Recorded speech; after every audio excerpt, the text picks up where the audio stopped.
Hello Sunday school class. I hope you guys are doing well this week. I'm sorry I didn't get a video done last week, but hopefully you were able to read over the Bible verses for that.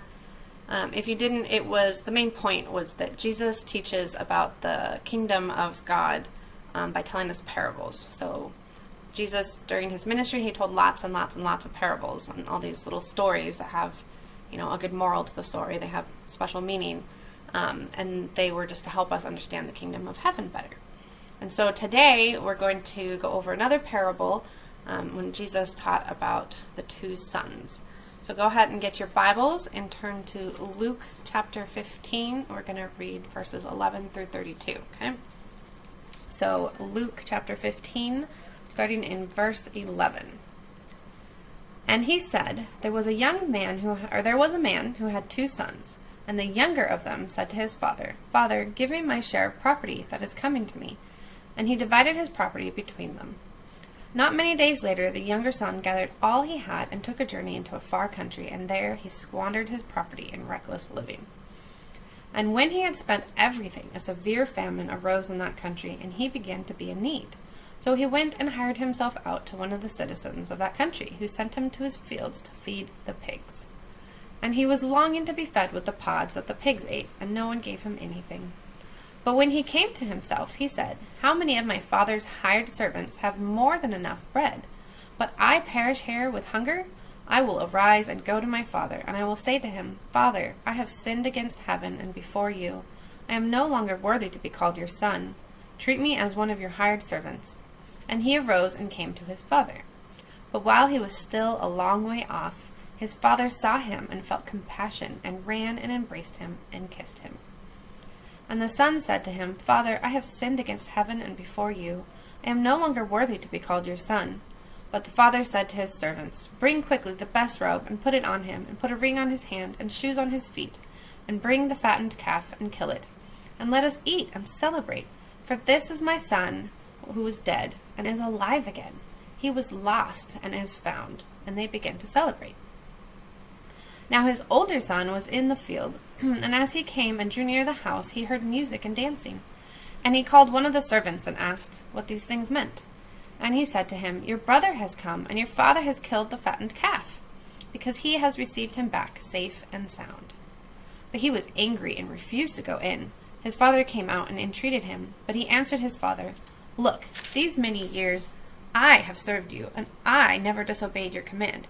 Yet you never gave me a young goat that I might celebrate with my friends. But when this son of yours came, who has devoured your property with prostitutes, you killed the fattened calf for him. And he said to him, Son, you are always with me, and all that is mine is yours. It was fitting to celebrate and be glad, for this your brother was dead, and is alive. He was lost and is found. Alright, so at the beginning of the verses, the son says to his dad, Hey, I want my inheritance early. And it wasn't a very nice thing for him to say, because that kind of meant like, hey, I wish you were dead. Because normally, of course, they didn't get their inheritance until, their dad died. So saying I want it now, it was kind of a slap in the face to his dad. So he does that, and he runs off, and he uses up all his money on stuff, on things and whatever, and he squanders it. So you probably squander, I don't know, isn't really a word that people use nowadays. So I thought we would talk about the word squander for a minute. If you look back to like Ecclesiastes, King Solomon wrote the book of Ecclesiastes, and he goes on and on and on about how fruitless and worthless and pointless things are.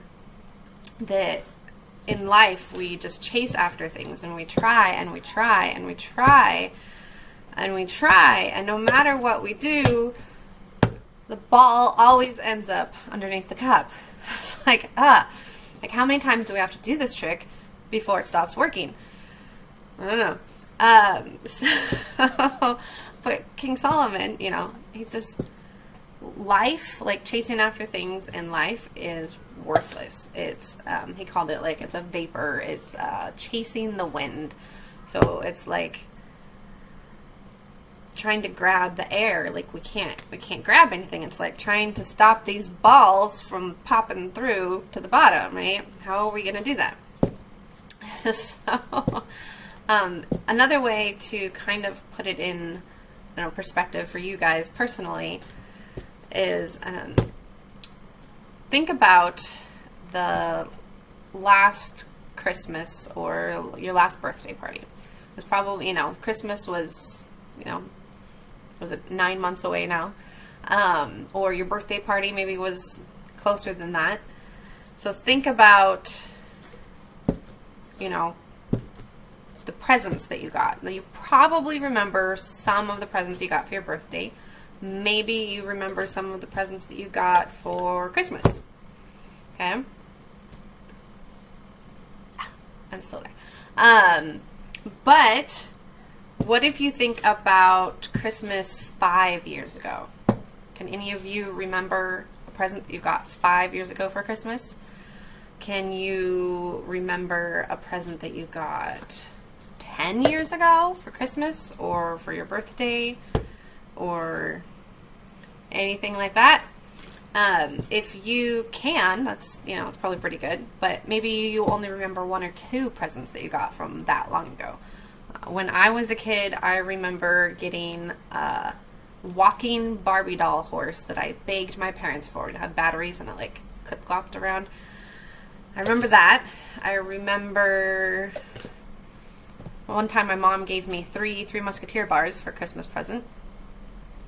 And, you know, other than that, like, I don't really remember a whole lot of presents that I got as a kid. But even as a grown-up, I don't remember all the presents that I've gotten for my birthday and for Christmas. And so it's kind of empty and pointless. Like, we put so much stock and importance on Christmas and birthdays and these presents and these things and this stuff. And then we don't even necessarily remember what all that stuff is a year, 2 years, 5 years, 10 years later. It's worthless. It's nothing. It's pointless. It's, you know, unless it's something that we really, really love and something that we're using, unfortunately, it's all kind of squandered. And hopefully it doesn't make you feel bad about giving presents to people or about getting presents, but it's just to prove a point that these things are temporary, okay? They don't last. And no matter what we do, no matter how hard we try, okay, the more we try, it's just going to happen again and again and again, okay? There's the ball. So that's what the first son, the younger son, was probably feeling very frustrated that he'd been trying and trying and trying. He was chasing after pleasure. And he was trying to, you know, just hold on to it. And he was trying to keep it in a certain spot. And it just kept falling through. Everything just kept falling. And he was at rock bottom. And he had nothing left. And he had no friends. He had no family. He had nothing. And so he goes to the father. And the father, it says, saw him far off. So if you're going to see something far away, you have to be looking. So the father was looking and keeping an eye out and watching for his son. And as soon as he saw him, he ran to him, which was a big deal back then because people didn't run. It was very undignified. And especially somebody important and somebody with, you know, lots of money and stuff wouldn't be caught dead running anywhere. And so the father runs to him, hugs him, kisses him, throws this big party, and he's so happy that his son that was lost is now found. And that can be, you know, it's a parable, so it can be a way, you know, like people that aren't saved and then they get saved. But it can be us too. If we rebel, if we do something wrong and we keep going down that road, and then we realize, hopefully, you know, you realize sooner rather than later, that what you're doing is wrong, and then you turn around and you run back to God and you repent. So that can be a parable of us personally too, and not just unsaved people. So then the father throws this big party for the son, and the everybody's inside celebrating and partying and doing their thing, and they're so happy, and the father's so happy. And here comes the older son. So a lot of times when we tell this story, we call it the prodigal son, and we talk about the one son, the youngest son, who, you know, did all this stuff. And I would say 9 times out of 10, nobody even mentions the older son. Well, today we're going to also talk about the older son, okay? So the older son hears this party going on. He's like, what's going on? He asks a servant, and they tell him that it's a party for his younger brother. Now he's all pissy, and he's outside pouting, okay? He's being a little baby about it, and he refuses to go into the house. So the father comes out to talk to him, and as obvious as it is that the younger son did things that were wrong, sometimes I think the reason we don't talk about the older son is because it's just like, oh yeah, well, the older son, and then blah, blah, blah, blah. But the older son also sinned. He was also not in the right spot. His heart was not in the right place. He was being very selfish, and, you know, he was being proud and just not a nice person. He wasn't showing any compassion. Instead, when the father ran to the younger son, he showed, you know, he had compassion on him. And the older son didn't have any of that. And so sometimes we can be that way too. It's also similar to the story of Jonah and the whale. You know, he went and he preached to the people of Nineveh, finally, eventually. And then when God forgave them, they repented, and God forgave them. And Jonah should have been happy about it. Instead, he pouted like a little baby as well. He was all grumpy about it and was like, oh, you should have destroyed them. And sometimes we can be the same way if, you know, we're just so wrapped up in ourselves and being selfish. And, oh, well, they don't deserve that. They don't deserve to be forgiven. They don't deserve to be included. They don't, whatever it is. So I just wanted to mention that the older son, he appears to be the good little boy. He appears to be the one that stayed with his father. He's working on the farm. So he appears to be close to the father, but he's actually really far away. So I wanted to demonstrate that concept of appearing to be close to God, but actually being far away with something fun. I have some optical illusions here. So this one, you might have seen it before, I don't know. But if you look at it, you might see maybe a young woman. Here's like her eyes, her eyelashes, and her nose, and her chin. She's wearing a necklace, and here's her hair, and she has like a shawl. Or maybe you see an old lady. So if you see an old lady, her mouth is here. Here's her chin. This is her nose, her eyes, okay? Or maybe you don't even see those. Maybe you see a dude. And here's the guy, here's his nose, his eyes, his mustache, right? Okay, can you see that? That's kind of fun. Another one is this cute little bunny rabbit in the grass, or maybe it's a duck. And then another couple ones that are fun. There's this picture of this old guy here. He's got like his like shoulder pads. Looks like he's somebody in the army, right? There's his hand. He's like all like standing up straight. But if you look closer, let me see if I can get this to you. There's over the side. There's a lady here. This is actually a lady. His hand is not a hand, it's a dog laying in the street. There's this lady here. And this part here, the closer you get, you can see it's an old guy. There's his arm, and there's his hat, and his big white beard.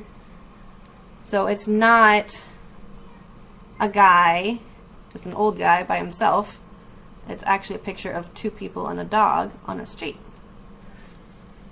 It's kind of fun. Alright, one more, just for fun. Alright, you guys know who Albert Einstein is, I'm sure. So here's a picture of Albert Einstein. Okay. Or maybe it's Marilyn Monroe. Right?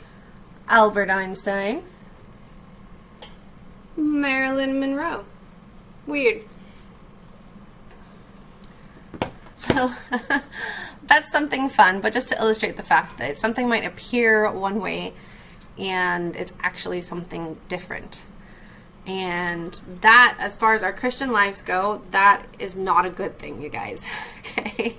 We don't want to appear to be close to God, but actually be really far away from Him, right? We want to be close to Him and appear close to Him. We want to produce good fruits and actually be close to God. So I want you guys to think about if this week, if you relate to one of the brothers, maybe more than the other one. So if you feel like you relate to the younger son, or maybe you are, or you have kind of run away from God, just know that you can always come back to Him. He's waiting for you with open arms, and He wants to love you and forgive you, and you just have to ask. And maybe you feel like you relate more to the older son, where you're kind of more pretending to be good, and you're doing all these good things, but it's just to look good. And if you don't get the praise that you want, or if you don't get the acknowledgement that you think you deserve, then you're going to be grumpy about it, and that's not okay either, all right? So hopefully we aren't one or the other of these, but I think everybody in their lives is one or the other at some point. Just remember that they both had the same father who was willing to forgive both of them. And it doesn't say in the end what happened to the older son, but we can hope that he decided to take that step into the house and to, turn back to his father and be with his family, right? So guys, think about that, and also remember about how amazing it is that the father just showed this over-exuberant joy for the younger son, and he probably would for the older son too, if he wanted it. If the older son came to the house, his father would probably show the same amount of joy and excitement and be so happy. And God does that for us. God is so overjoyed when we turn to Him and follow Him and ask for forgiveness.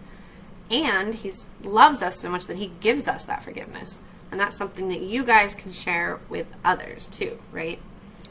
So have a great week, and try to stay safe, and don't breathe too much of the nasty air and smoke. And I will talk to you guys next week. Okay, bye-bye.